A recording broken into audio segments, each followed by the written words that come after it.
৪৭ সূরা মুহাম্মদ আয়াত ৩৮ মাদানী ১ যারা কুফরি করেছে এবং আল্লাহর পথ থেকে বারণ করেছে তিনি তাদের আমলসমূহ ব্যর্থ করে দিয়েছেন ২ আর যারা ঈমান এনেছে সৎকর্ম করেছে এবং মুহাম্মাদের প্রতি যা নাজিল করা হয়েছে তাতে বিশ্বাস স্থাপন করেছে আর তা তাদের রবের পক্ষ হতে প্রেরিত সত্য তিনি তাদের থেকে তাদের মন্দ কাজগুলো দূর করে দেবেন এবং তিনি তাদের অবস্থা সংশোধন করে দেবেন ৩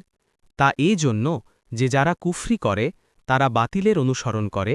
আর যারা ঈমান আনে তারা তাদের রবের প্রেরিত হকের অনুসরণ করে এভাবেই আল্লাহ মানুষের জন্য তাদের দৃষ্টান্তসমূহ বর্ণনা করেন ৪ অতএব তোমরা যখন কাফিরদের সাথে যুদ্ধে অবতীর্ণ হবে তখন তাদের ঘাড়ে আঘাত করো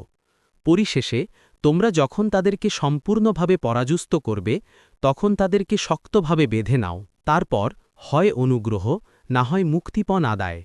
যতক্ষণ না যুদ্ধ তার বোঝা রেখে দেয় এটাই বিধান আর আল্লাহ ইচ্ছা করলে তাদের কাছ থেকে প্রতিশোধ গ্রহণ করতে পারতেন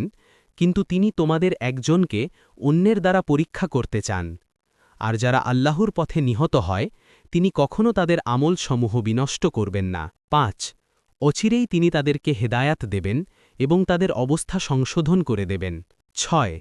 আর তিনি তাদেরকে জান্নাতে প্রবেশ করাবেন যার পরিচয় তিনি তাদেরকে দিয়েছেন